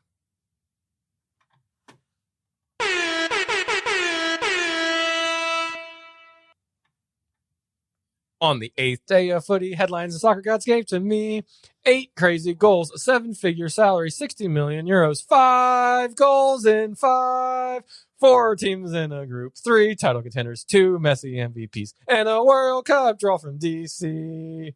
On Monday night, we may have been treated to the Premier League match of the year so far, as Manchester United and Bournemouth played out a wild 8-goal thriller with 4 different lead changes and 4 goals each. Wow. Blake, did you catch any of this match? I was at work and I kept seeing that. I kept getting the updates going, what my phone would buzz. Someone was texting me. Instead, it was scores that were like happening left and right. That was bananas. And I went back and I looked, looked at the highlights later that evening. What a crazy, crazy match. And also, how many games is now that Bournemouth has scored 3 or more goals against Man United? Oh, yeah. And they've beat them the past few times. So like that United even got a draw out of this is just great, I guess. But wild. Like you had a mod scoring there early on, and then they had Semenyo on kind of a defensive fault there that tied it up, and then Casemiro, for what you may think of him, has already scored 34, 35 goals for United since he's been there in the past 3 or 4 years. That's a center defensive mid scoring that amount of years. That's pretty darn good. He got us at half, and then United did what they do, come out at half and look terrible. So then Bournemouth scored too quick, and then a Bruno Fernandes free kick that was one of the best free kicks that I've ever seen. My God, perfect placement, just a little ding off the crossbar, and no goal in the world stopping that. Up and over the wall, tied it up. Defensive mistake from Bournemouth, and Cooney gets his goal. Thank you. I had a $5 anytime goal on him, so that won me some money. I appreciate that. And then United can't defend, and it tied up in the 84th. And you look at the stats, and it's a tale from both teams, in my opinion, right? You had ball possession slightly in the favor of Man United, 57-43. Your expected goals, and we all love that stat, especially here on the pod. That's our number one stat. 3.4 expected goals. No, that. That's 4. That's just 4. That United scored, yes. But the expected goals for Bournemouth, 1.94. We had 25 total shots from United, 14 from Bournemouth. 6 big chances, though. So despite that 25 shots and that 3.4 expected goals, United only had 2 big chances, where Bournemouth, on the counter, that quick counter that they do with Semenyo and Avenir and Elson, created that many chances, shots, and it could have been 5-4 at the end of the game had it not been for Le Mans, who made a great, like, David De Gea-esque kick save there. Yeah. And he didn't have the best game. Both goalies were actually not very good, but both defenses not very good. But a fun game for the neutral. I'm really happy I didn't break my expensive keyboard and mouse. I had to control a lot of, because I'm like, I know the office that I'm in the A&D selection, and I'm all the way in the back corner where like Skeet used to be. Yep.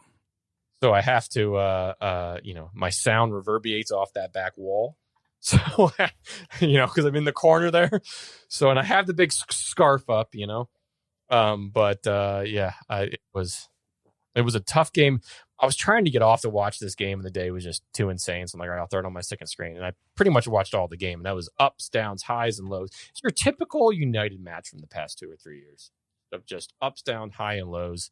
Very reminiscent of the Olympic Lyon European game last year that ended in 5-4 and went to penalties or whatever it did, just wild game.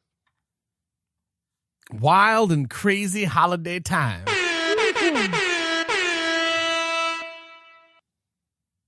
On the 9th day of footy, headlines the soccer gods gave to me 9 goals and assists, 8 crazy goals, a 7-figure salary, 60 million euros, 5 goals and 5, 4 teams in a group, 3 title contenders, 2 Messi MVPs, and a World Cup draw from DC.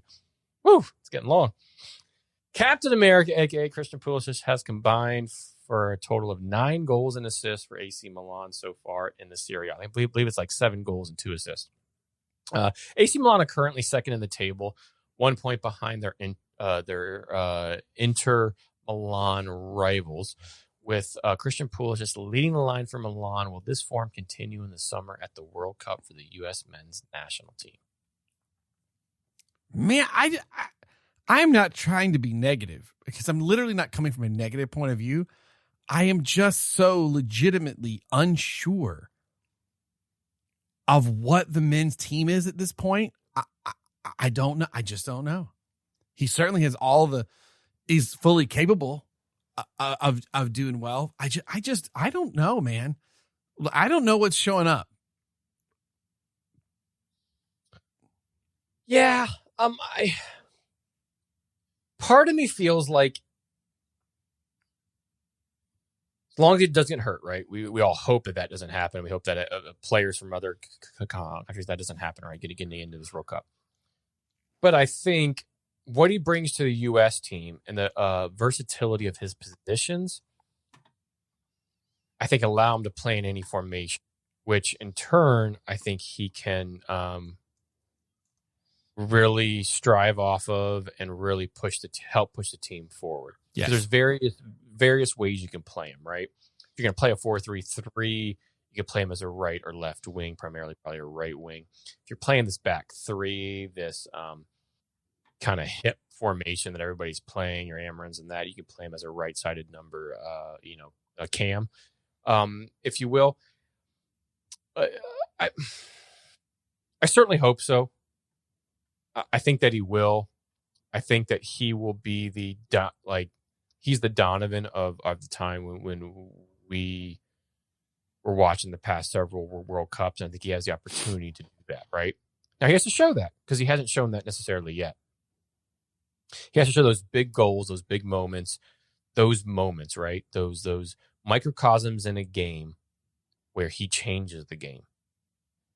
And in the U.S., there's no better opportunity for him to do so. I think as long as he's fit, and part of the reason he set out this past summer, if you remember, he's preparing for this. I certainly hope and think that he will come good and be that kind of captain that helps lead us out of the group and into the knockout stages. I fully support that. I hope that's what happens. On the 10th day of footy, headline soccer gods gave to me 10 award honors, 9 goals and assists, 8 crazy goals, 7-figure salary, 60 million euros, 5 goals in 5, 4 teams in the group, 3 title contenders, 2 Messi MVPs, and a World Cup draw from DC. Dum-dum-dum. Yesterday, at the Best FIFA Football Awards 2025, 9 honors were handed out. Those awards and honors went to... I really should click these links before I get to them. You just sorry, good... It was supposed to be 10 because I changed this whole thing. But anyways, here we go. Dip. We got the list here. Where's the list? Yeah, it's all the way down at the bottom. Just keep scrolling. There we go. Thank you. FIFA site. Come on. All right, I know, man. Just get to the cut to the chase. Best FIFA women's player, Ayatana Bonmati. Best FIFA men's player. 3rd time in a row that she won that. Yep. Ousmane Dembele, best FIFA men's player. Best FIFA women's goalkeeper, Hannah Hampton. Best FIFA men's goalkeeper. Ooh, I'm gonna need a little help there, Ferris. Do you know that one? Gianluigi Donnarumma. Oh, I didn't say that right. Gianluigi Donnarumma. Donnarumma. I think you're right there. Best FIFA. Your PSG goalie, and then your England national team and Chelsea goalie for the women. Correct. Best FIFA women's coach, Serena Wegman. Best FIFA's men's coach, Luis Enrique. Again, your England and your PSG. My favorite award, the FIFA Marta Award, Lisbeth Ovale. And guess who she plays with now? Who's that? Orlando Pride. Bingo. Marta, who the award's named after. I love it. That's so awesome. She scored this goal when she was playing for Tigres. If you haven't seen it, go watch it. This crazy ball in and this like scorpion back heel, twisty turny kick that was just, it made headlines. And then we signed her a few months after that. So awesome that she won that award. Beautiful. The FIFA Puskas Award, Santiago Montiel. Did you see this? I did not. This is like an outside of the box bicycle kick. Oh, geez. Okay. Well, it is wild. I need to see that. Wild. The FIFA Fan Award goes to fans of Zaco SC. Can you name me where they're at? I cannot. I was about to ask. SC as in soccer club. So that's interesting. It is not at all where you think it's going to be. Is it Africa? Is it somewhere in Africa? Think the Middle East. Think a country that once invaded. Oh, geez. It's Iraq. Iraq Stars League. All right. I had no clue of that. But the best fans, heck yeah. And apparently the U.S. consulate congratulated them on winning that award. So, heck yeah, good for them. I don't know how they determined that award, but freaking awesome. I feel like I got to look this next one up because this the FIFA Fair Play Awards. Dr. Harless, New King, SSV, Jan Regensburg. If you say so. I feel like we need a little context there. Mm-hmm. Let's see. On actual FIFA, does it say like what the thing is? Dr. Andreas Harless New King is the winner of the FIFA Fair Play Award. The doctor for the German side, SSV Jan Regensburg. He resuscitated a fan before a second Bundesliga match last April. Wow. A doctor of sports medicine and sports surgery specialist, serves the team doctor for German side SSV Jan Regensburg since 1995. Last April, ahead of a big second Bundesliga, so Bundesliga like League Two, match between Regensburg and Magdeburg. Apologies for pronunciations. A festive atmosphere full of supporters singing and chanting came to a quick halt when a fan on the home side collapsed. Harless learned the situation from the players, quickly rushed to the home supporting section, jumping over a barrier and resuscitated the fan. The experienced doctor also made sure that the fan was stable enough to be transferred to a local hospital. The decisive and life-saving actions taken earned him the FIFA Fair Play Award. Damn, that's awesome. Heck yeah. That's awesome. That is awesome. That was worth doing this list just to get to him. Sure was. Oh, man. And then the last two on there were the best FIFA Women's 11. There's tons of awards, but those are kind of your main 10. The best FIFA Women's 11, best Men's 11. So best Women's 11, they kind of did like a 4-4-3, if you will. You have Hannah Hampton at the back. Ona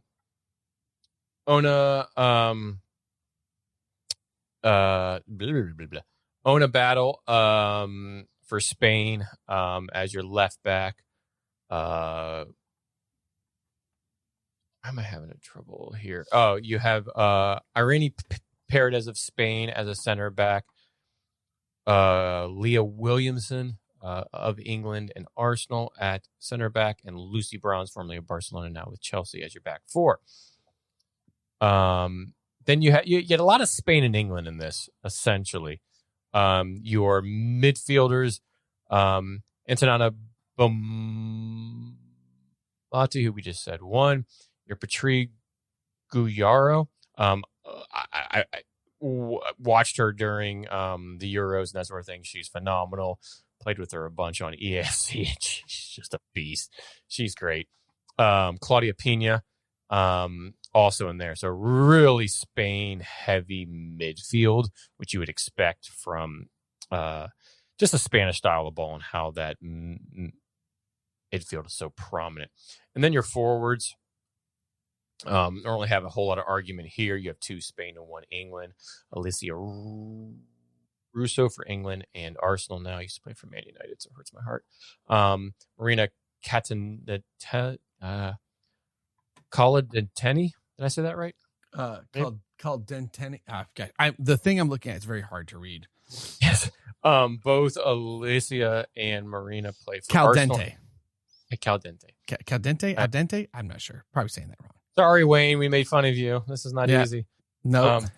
And then Alexia Putelis, who is also there in the front 3. Going over to your men's, a little bit names we know, but they went essentially with a 4-4-2. You had Donnarumma as the goalie. Mendes, Van Dijk, Pacho, and Hakimi, right? So you had Liverpool, who won the league, Mendes, Akram Hakimi for Morocco and PSG, and then Pacho, also of Ecuador and PSG, makes up your back line. What do we say? Defense wins championships. Absolutely true here. Across your midfield, you had similar from Spain to England to Portugal. But, from your PSG to your Barca to your England team, you had Pedri, Vitinha, Bellingham, and Palmer. Not a great deal of disagreements there from me. I think that's all fairly fair. I don't know if I put Palmer in there, but that's just me. Dembele and Lamine Yamal as your forwards there. I don't think there's any real controversy or anything here from any of those awards. They're pretty big. Teams are fair. So all in all, there's the awards.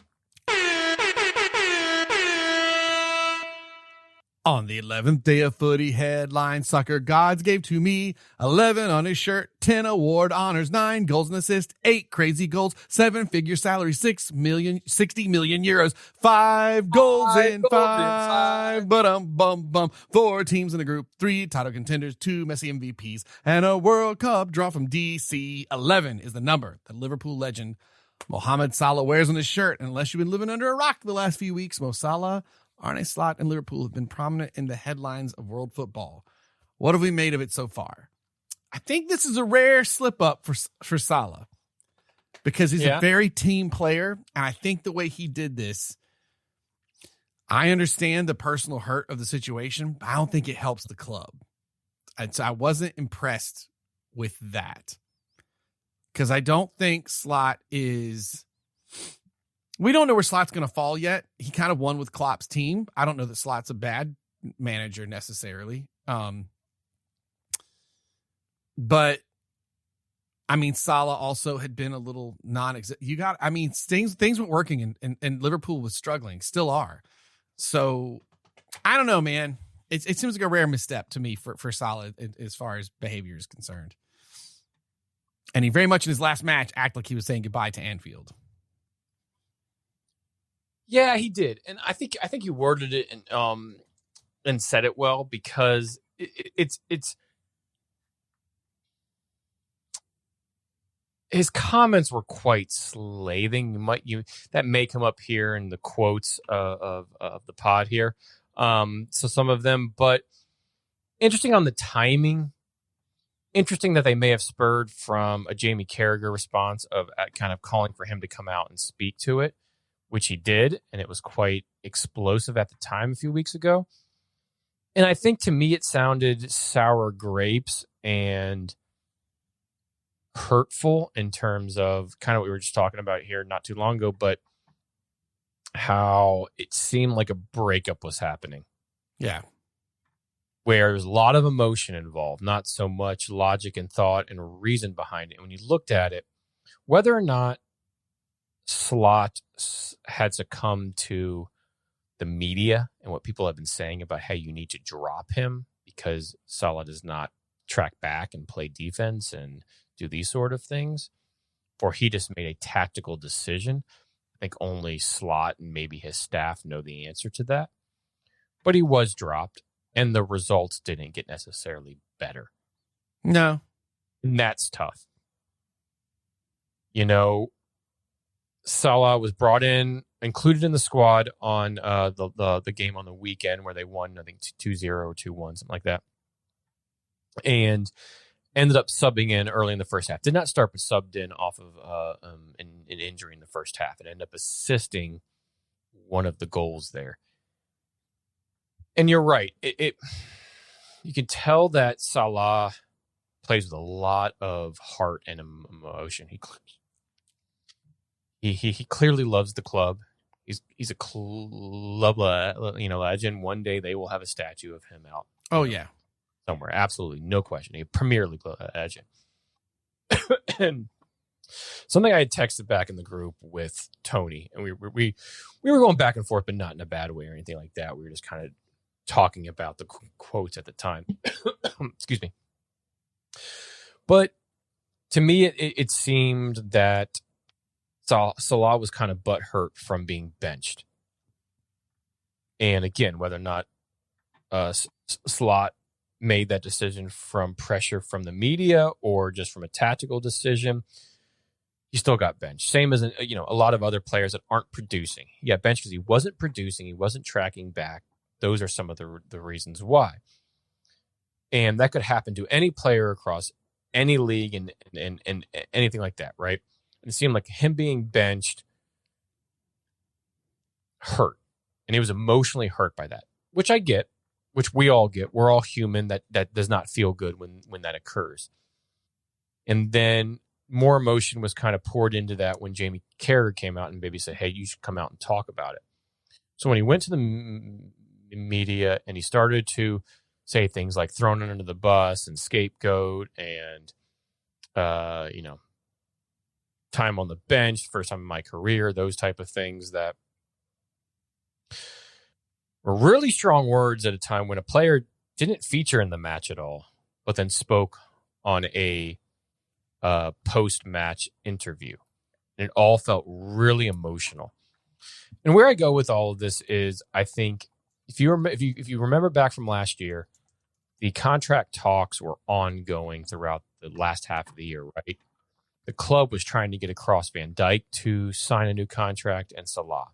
Van Dijk came before Salah. Salah seemed to take a while, and it was all played out in the media a bit. Yeah. From what Salah had said for some post games and a couple of moves and statements from what Liverpool said. But Salah clearly played that out in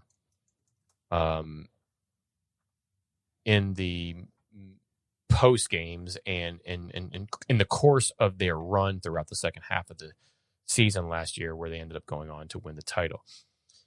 And I think there was some trepidation there from both, because it is such an emotionally fueled relationship between the two, where Salah cares for the club, wants to play for the club, wants to be there for the club, but the club are kind of dragging their feet and offering him a new deal to bring him up to a wage and all the pre-stuff and all of the contract stuff that goes into it. And the club's probably looking at it from one, an emotional, right? He's our club captain. He's won us the Champions League, the Premier League, so on and so forth. But also, it's a business decision. He's up there in age to do what we want to do in the future. But in the end, it was an emotional decision made together. Look, the pod is running long, so I hate to even bring this up. We don't have to get into it, but it also should be mentioned. They purchased 2 new shining stars to replace Salah, breaking records with ridiculous amounts of money. And Wirtz and Isak are not it, man. Yeah, I saw a thing. Hey, look, as an Arsenal fan, Gyökeres needs to get in with the team more. That he is playing against teams that are doing a low block, different than what he was used to where he was. But I saw a thing saying, like, is this the bust of the Premier League? I don't even know how you can say that when he cost half of what Wirtz did. Like, right. So Wirtz and Isak coming in with the money that they did, I that has to play in some of this with Salah too. Because, like, Salah's got to be like... Well, and I wonder too if that went against what maybe he was told before signing the contract in terms of the negotiation. Sure. I mean, who knows? But Who knows, you've right? thrown these guys a ton of money, and they aren't doing anything. I mean, at this point, So there's. I will say this: something is rotten in the state of Liverpool. I don't know that it's slot, but crap rolls uphill, as they say. So, we have not heard the last of this story. No, we have not. I agree with you. And new manager trying to put his imprint on the team, where last year he didn't really have that opportunity. He came in and basically just was I don't want to say caretaker, because that empathetic to that rude, situation as well. Like he came in and he knew what he had, and he knew that he had a Klopp's team, and all I got to do is just set them up each week and keep them motivated each week, and he did that. Yep. Fantastic job. They won the league. Now you spend over 400, 500 mil to bring in players that maybe you want, or that the organization, and he played a part in bringing all those players in some way, right? To how he wants to play. How that plays out from here, we've seen how the first half goes. They've been rocky, very inconsistent, have lost a bunch of games. Your star players on the fringe, your number one center back's not having a great year. All of these things, your $100 million signings aren't doing well. All of these things playing into it, and a little bit of this playing out now, back and forth. You're right, we have not seen the end of this, because was that Salah's goodbye, or was that his, hey, I'm just going to AFCON and I'll be back? It felt like a goodbye. It did. So we will see, and we will pick up this conversation again sometime end of January, February, when the January transfer window is done. Oh man, tinfoil hat rumors. Get ready. All right, Ferris, it's been a bit, so I don't care. This pod's going a little long. Bring us home. Bring us home. Oh man, here we go. On the 12th day of footy, headlines the soccer gods gave to me. 12 teams advancing, 11 on the shirt, 10 award honors, 9 goals and assists, 8 crazy goals, a 7-figure salary, 60 million euros, 5 goals in 5. 4 teams in a group, 3 title contenders, 2 Messi MVPs, and a World Cup draw from DC. Flawless despite the delay. Yes. Oh, man. And finally, Wednesday. Today, we're recording the pod. It's still today. The 17th, the last 12 of the UEFA Women's Champions League group stages has continued. And here are the teams. So it's a similar thing as the men. So they have this group table, only 18 teams, though. So 12 of those teams advance. 4 with essentially the automatic qualifiers into the quarters. But your top of the group, Barcelona, as you expect, plus 17 goal difference on 16 points. They're also tied with Olympic Lyonnais on 16 points. Olympic Lyonnais has Lily Johannes and Lindsay Heaps on there. They're second. They're both tied on 16 points. Third, you have Chelsea, 14 points. Bayern in fourth on 13 points. Arsenal in fifth on 12 points, tied with Man United. Arsenal won the Champions League last year. Man United, their first season in the UEFA Champions League, and they're advancing. I'm so happy I watched the game today for work as well. Awesome. Real Madrid, 7 on 11 points. Juventus, who Man United played today and won and beat 1-0. Juventus are in 8th on 10 points. VfB Wolfsburg on 9 points. I think Man United beat them as well. Paris FC on a -3, but they advance on 8 points. Atletico Madrid, who United beat 1-0, in 11th on 7 points. And then Heverlee Leuven on 6 points in the 12th position advance. Now, the draw for this happens in about 8 hours or so. And so we'll find out who plays who. Your top 4 teams are your kind of automatic buys, if you will. Barcelona, Olympic Lyonnais, Chelsea, and Bayern will advance. Where your Arsenal, Man United, Real Madrid, Juventus, Wolfsburg, Paris, Atletico Madrid, and Ode Herde Leuven. I have no clue if I said that right, but we're just going to go with it. Good luck. Yep. Are all going to be drawn together in some form or fashion to play in the round of 16, if you will, and then they'll play they'll advance to then play your Barca, Lyon, so on and so forth, your quarters, and then we'll get to the semis. If you haven't watched this, it's on Paramount Plus. Paramount Plus does a great job with not only this but also the men and then their champions. Their show, the pundit show, is so great. It's so good, and for the women, I've to watch it. But you have I'm not gonna remember her first name, but her last name's Cash. She is the sister of Maddie Cash. Yes, yeah, strong Scottish accent. She's awesome. You have Kelly O'Hara on there. You have some big names that are kind of inputting on their halftime show. Shows goals from around the just they have really good coverage, and Paramount, I think, probably rivals what an NBC does for the Premier League, right?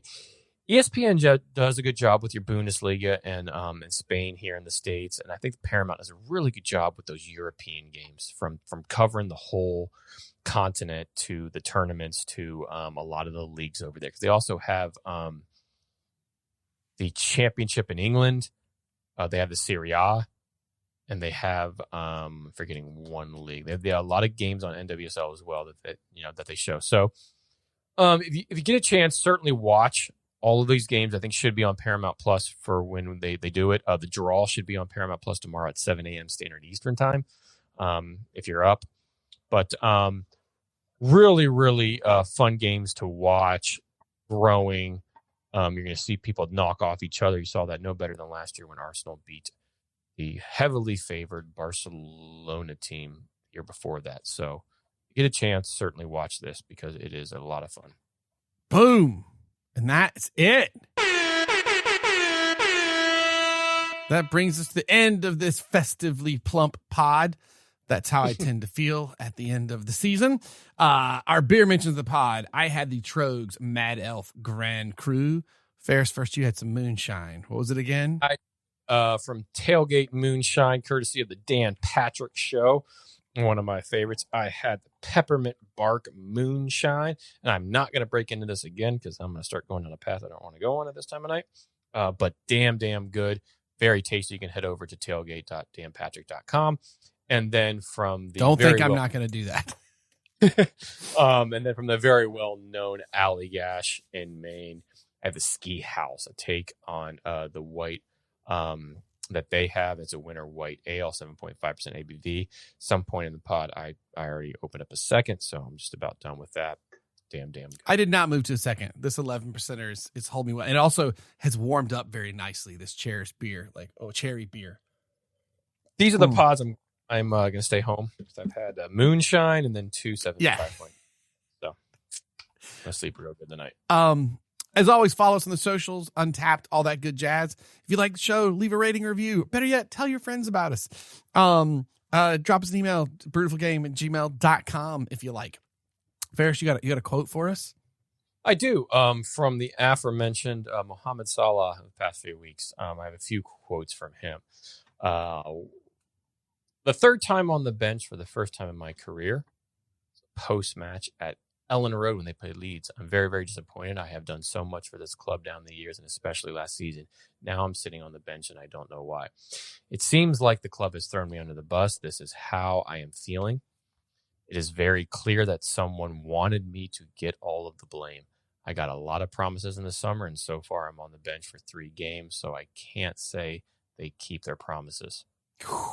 God. Many times before that I had a good relationship with the manager, and all of a sudden we don't have any relationship.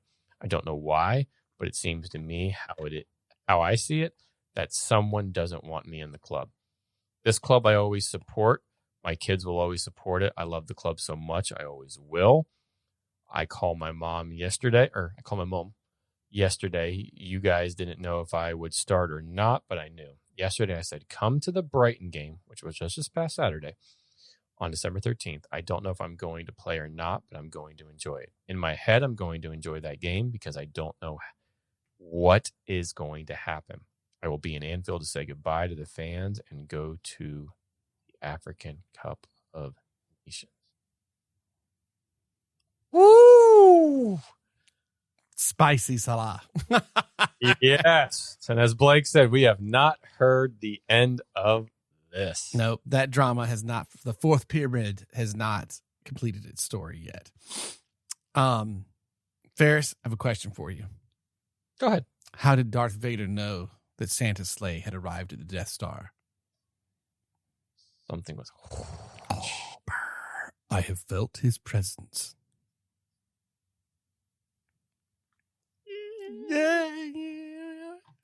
Okay. I got a better one for you. Okay. Of all the things Santa could give someone, what is he going to give Thomas Frank this season? I don't know. The sack. Hey! Oh! There it is. Love the beer. Cherish the game. The Brewtiful Game.